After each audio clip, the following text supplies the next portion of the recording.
Hello, everybody, and happy Friday morning, Memorial Day weekend. It's a big weekend. Lots of sports, lots of activities, and it gives us a chance to, show thanks and respect for the people that have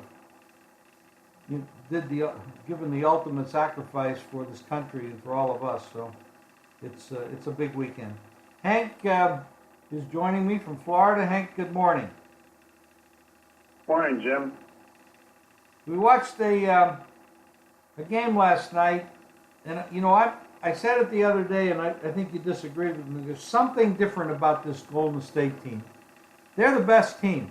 I mean, they lost by 4 last night, and they played horrible. Turned the ball over 16, 18 times. The problem I see is that they do turn the ball over 16, 18 times. There's something missing. Now, granted, Iguodala is a big key. He has a lot on defense, he has a lot on offense, and he's a stabilizer for the team emotionally. Draymond Green is playing absolutely terrible, he must have made 4 critical mistakes in that game yesterday. And Durant, I don't know, you're going to go off on Durant, and you should, because he disappeared. He's like the disappearing act at the end of the game. Well, yeah, his initials stand for, the D stands for disappears in the fourth quarter. 2 games now, he's 2 for 18 quarter of, and on that last possession, he's standing out of bounds. He wasn't even part of the play. I don't understand that at all.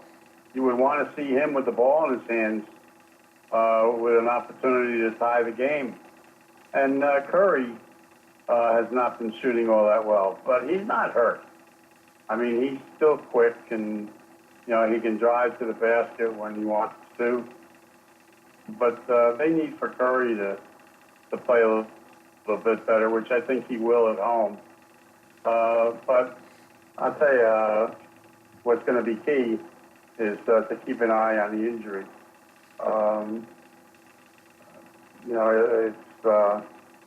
It looked like that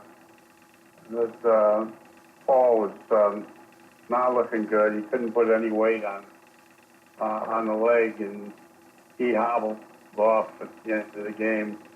And the coach was pretty cavalier about it, saying, "Oh well, he may not be able to play in Game 6." And I think what they'll do is they'll sit him in Game 6 and have him ready for a 7th game. Yes, and Paul played a very energetic game. He made some circus shots that, probably the odds of making those shots were probably 1 in 50.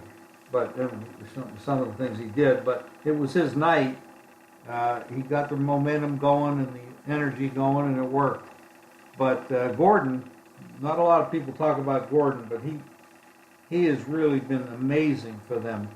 A very consistent player, outside shots, going to the bucket, foul shots, defense. He does it all. And Harden, of course, has missed his last 20 three-point shots. So he's sort of disappeared in that regard, although he drives well to the bucket. He's great at driving to the basket. Somebody's going to have to explain to me why in the closing minutes of the game that these big shots are being taken by Green instead of by one of the 2 big players on that team. It's very strange what's going on in the closing minutes of the last 2 games, where you would think that you would want the ball in Curry's hands or in Durant's hands. And somebody's got to ask Kerr, what the heck is going on? Well, coaching today is different than it used to be. You almost never see a coach. It's a different world. I mean, can you imagine Pat Riley pampering his players back in the day? No, it's a different world now. The players are in charge. The coaches are just there to hold their hand. But well, something that hasn't been the case with Golden State. And in the first two games, they were passing the ball around, and they were, they were too much for this team. And in the last two games, they weren't passing the ball around, and it's a big difference. And I think Kerr has been a good coach for them, and you got to wonder what they've been thinking of. I mean, they took a timeout, and the play that they called, they threw the ball, and the guy wasn't ready for it. I mean, that's inexcusable. Well, and you know what? And the play that he had put in was there. All he had to do was keep his eye on it. And instead, he fumbled the pass. Well, Green had a... That's not coaching.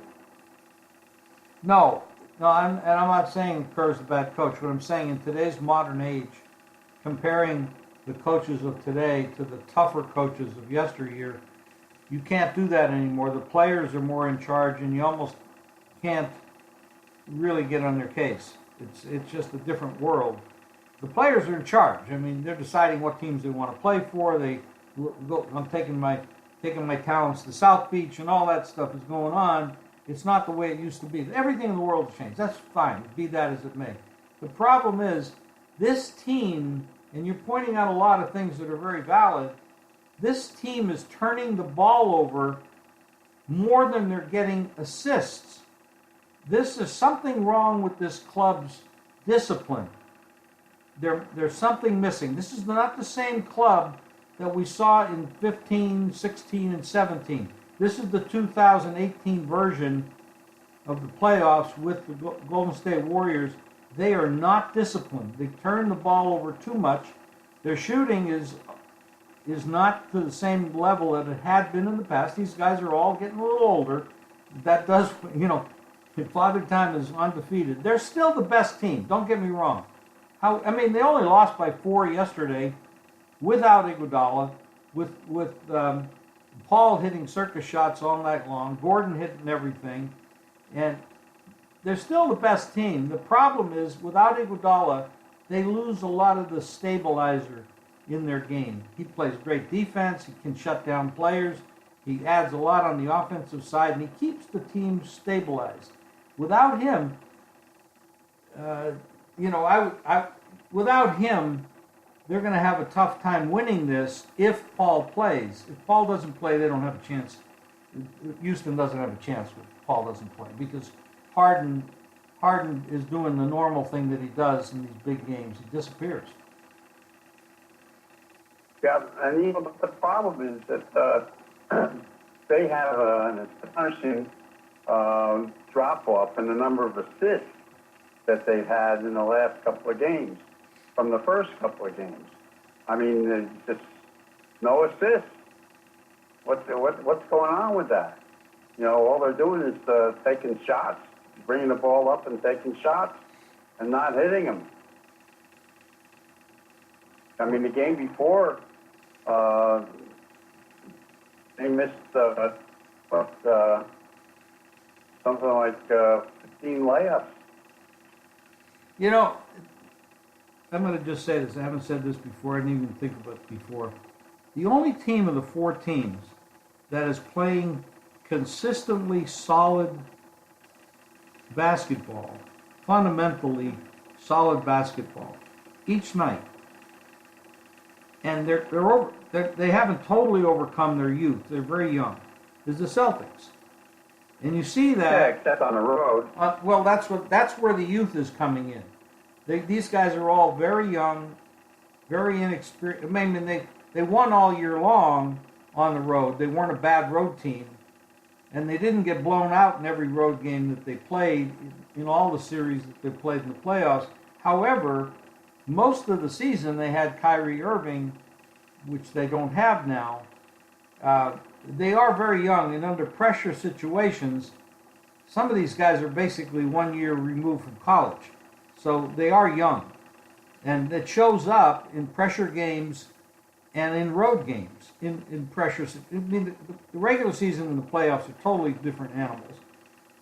There is no real pressure in the regular season because the way the structure is in the NBA. But it shows up on the road, and that's their biggest fault. But that you can't do anything about that. That's just lack of experience.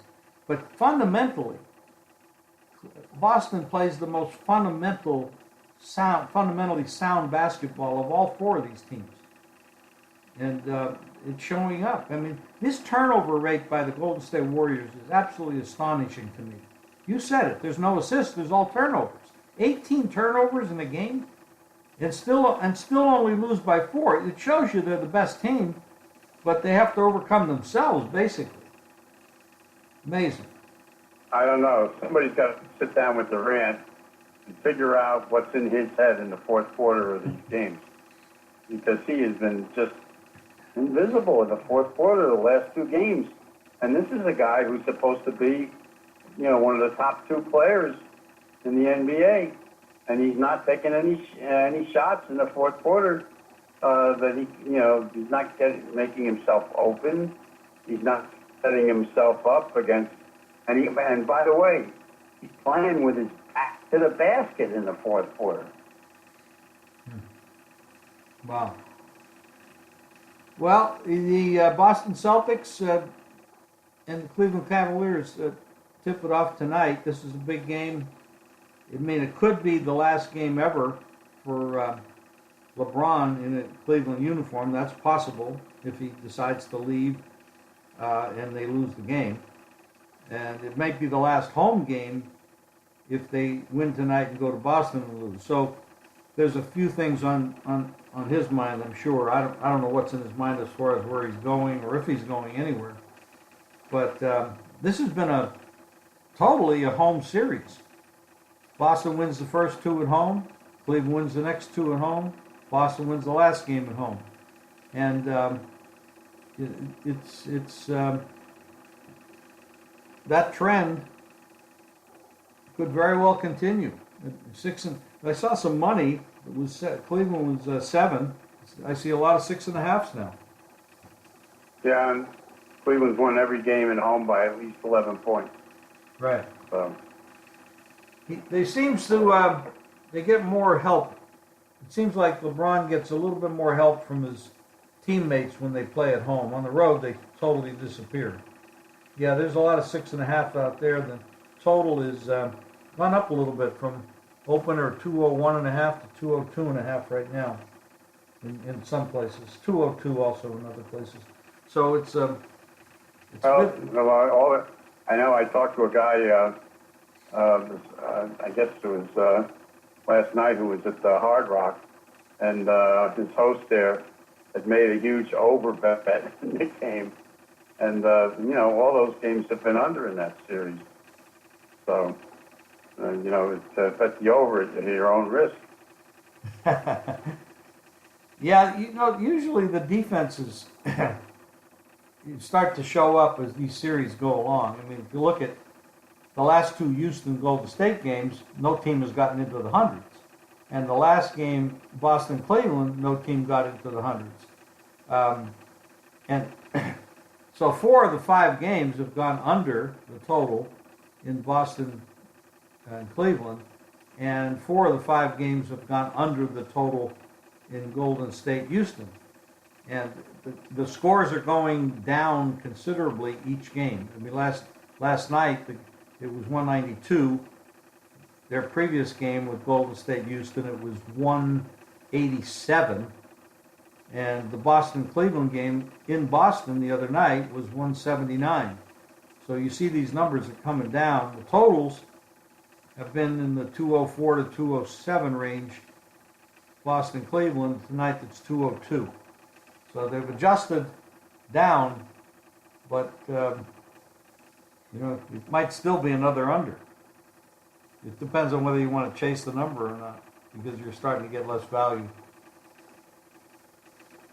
Anything else going on in sports you want to talk about, Hank? Baseball, of course, is big heavy. racing weekend with Memorial Day. The weather is going to play havoc with sports in the southeast this weekend. There's a big storm coming this way. Another big thunderstorm weekend, a lot of rain here, and so you got to keep an eye on that. And that's about it. It's just the NBA is dominating everything right now, and there'll be games every night through the weekend. Yeah, it's really exciting. We got some great baseball games, going on this weekend. It's going to be a big weekend for baseball. You got, Paxton who threw for Seattle a couple of weeks ago, and he's a big 180 favorite today over Minnesota and Romero. That's a very interesting game where the dog could actually come up and bite you there. There's no guarantee that Romero won't keep that team in the game, and it'd be a low-scoring game late in the game. Very positive. Keuchel goes against Kluber today. They just matched up the other day, and Kluber won that matchup. Houston, of course, is extremely good. They're catching a little bit of dog money in that one.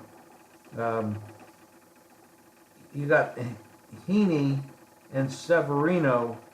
That's the Angels and Yankees. Yankees are 240. Now, it's very difficult to bet against Severino the way he's been pitching. He just wins every game. But this guy Heaney can pitch, and he could definitely shut the Yankees down. A little harder to do in Yankee Stadium, of course, but that price is totally outrageous. And I would look for an under in that game and maybe a dog play. It's a possibility. You might catch some good money if you can get the dog to step up. The Mets are visiting Milwaukee. Milwaukee's a pretty good club, and they're catching some home dog money with Guerrera against Syndergaard. But the Mets are pretty tough, and Syndergaard and Scherzer for Washington. This guy's been unbeatable. He's down at Miami. He's laying 235, 230 on the road at Miami. It's a huge road number. I try to look for underdogs if I can find a spot. But some of these prices are getting bigger and bigger. As you get into the heat of the summer, these prices on these big pitchers start to go way up. Very hard to play them unless you're playing a run line or find a way to play the dog. That's just some insight from the way I look at stuff. I look for Golden State. San Diego has been a decent investment. Getting decent prices. Baltimore has perked up a little bit lately, and of course Philadelphia has been dependable. So that would be a nice round robin play for tonight. Yeah, you mentioned Philadelphia. Philadelphia's been very, very good at home. They're a very strong team at home. Eflin doesn't have much history to go by, but it's a short price for a team that's like over, two wins to every one at home. That's a short price with them. They're open 133 down to 112, 113. Philadelphia is a value money bet there. I can see that there's why they would bet the other side, because Eflin doesn't have that much history to go by.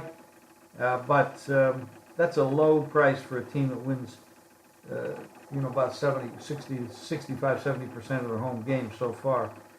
I'm looking forward to a big weekend. I want to wish everybody out there a great holiday and lots of winners. And we'll get back here on Monday and do this all over again. Thanks, Hank. I appreciate it. Have a great weekend.